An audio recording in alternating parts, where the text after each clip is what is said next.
All right. Double trucking here. We are in Georgia. Picked up this morning in Ocala, Florida. And I'm on break. I thought I would walk around the truck a few minutes while I'm braking it. And co-driver, she's getting her beauty rest. So I'm outside the truck. We are pulling a set of doubles back to Lenexa. And I'm just kind of walking around, stretch my legs a little bit. And thought I'd maybe talk a little bit about hooking these doubles. It's hard to do all that and hold this phone.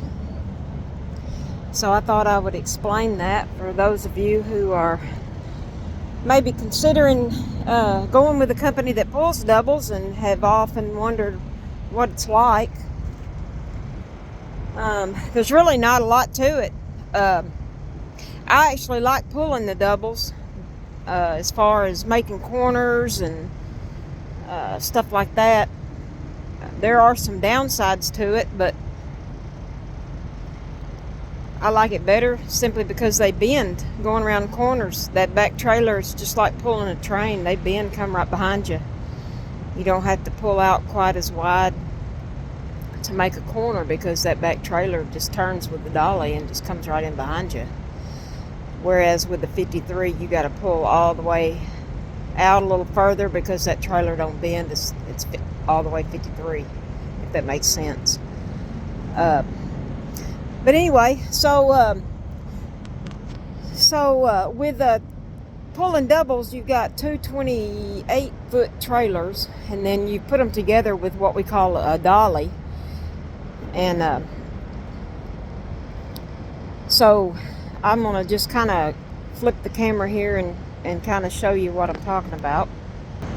So here's our front trailer. And then this little middle thing here, it's not really little. They're pretty heavy. That's the dolly. And then the back trailer is hooked to the dolly. And then there's our back trailer. So what we have to do is in our app, when we get this load, they give us both trailer numbers. We find the dolly on the yard, and it also has a number. So we go and get a dolly. We hook up to it with our tractor. We check the weights on both trailers. And that's pretty important. The weight on the trailers are pretty important because we want to make sure that we load the heaviest trailer in the front and the lighter trailer in the back.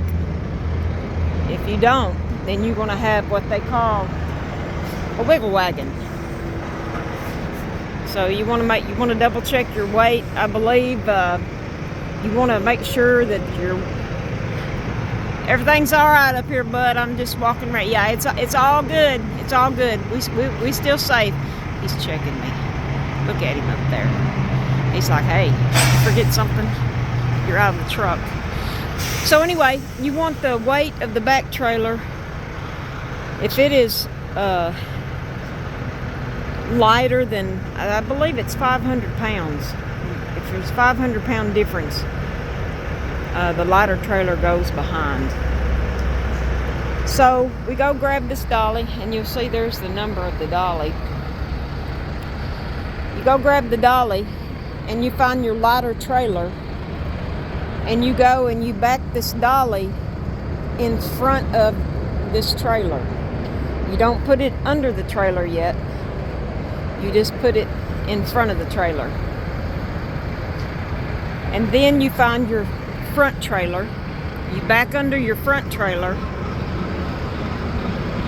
And then you come around, and then you have to back this front trailer and line it up in front of your dolly and your back trailer.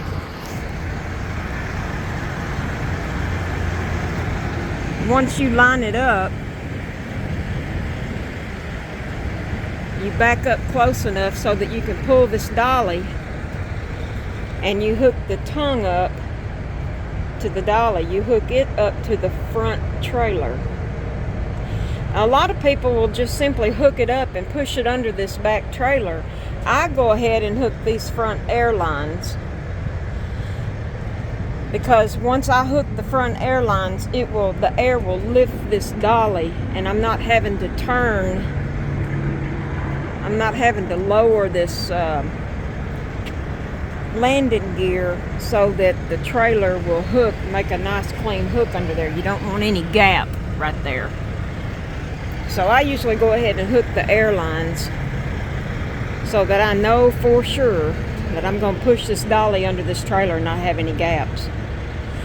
So then once you have your dolly hooked to your front trailer, you go back in and you push this dolly underneath this back trailer, and then you come back and you hook the air lines from the dolly to your back trailer. You make sure you do your tug test. This thing right here, you want to make sure that this is all locked in just like you see it.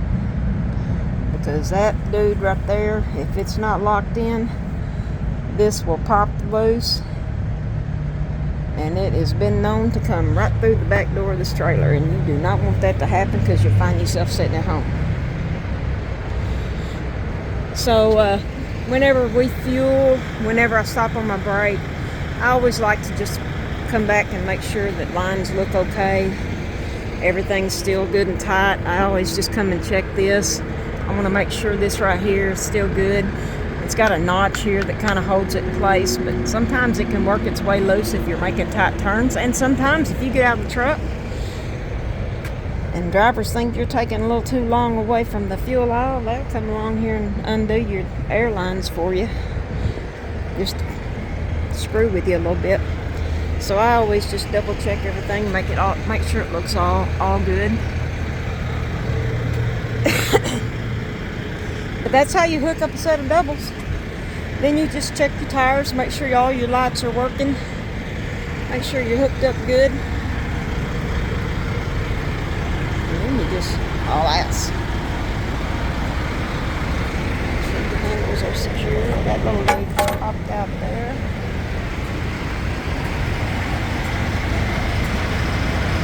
No gaps there.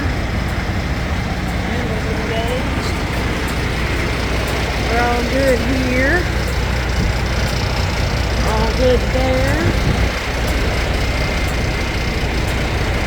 Come on, bud.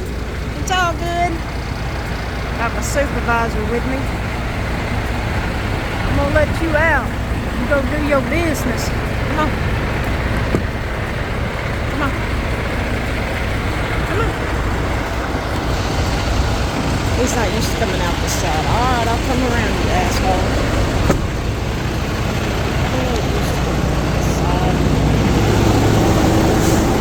He's got to come out this other side. He knows he ain't supposed to be driving. Come on, look at him.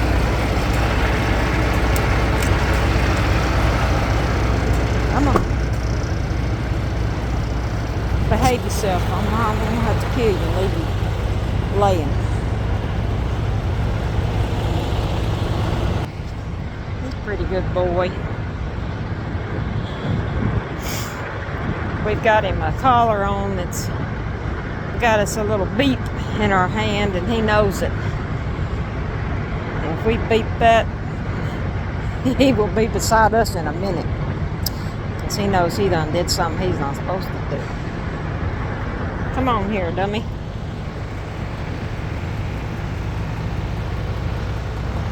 He's so good though.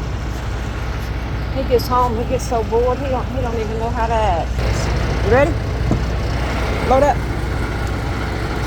Load up.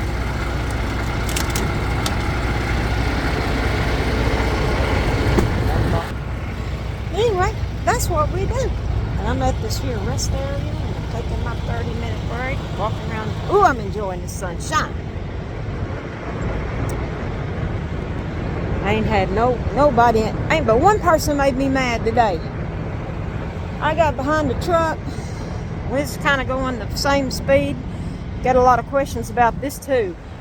Why do you get beside a truck and you don't go around? Well, because if you have a truck going the same speed and you got hills,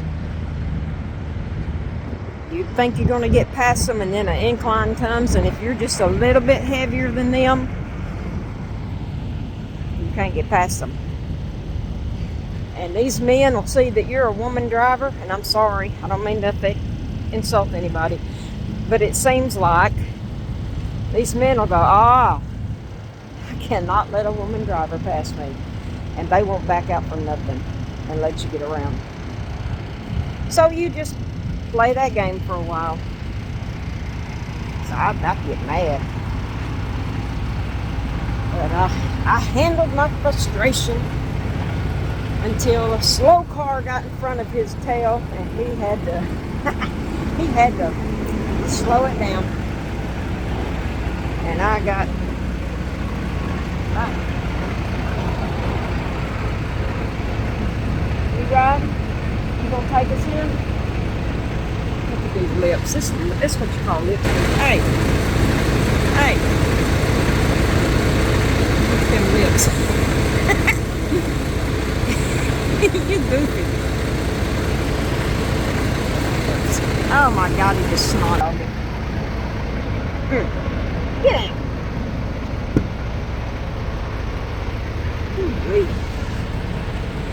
All right. That's all I'm going to give you right now. I ain't got no funny stories today. But I'm about to climb back up in this seat, and I cannot do it without both hands because I'm old, decrepit, and out of shape. So I'm about to cut you loose and set you free. Till next time, Double S Trucking. Hit like, hit share, subscribe to our channel. We need all the help we can get because I'm trying to get popular. Check y'all later. Double Trucking, running up and down the road for FedEx Ground and Double S Transportation. Y'all have a good day. Enjoy the weather. Be safe out there. Bye.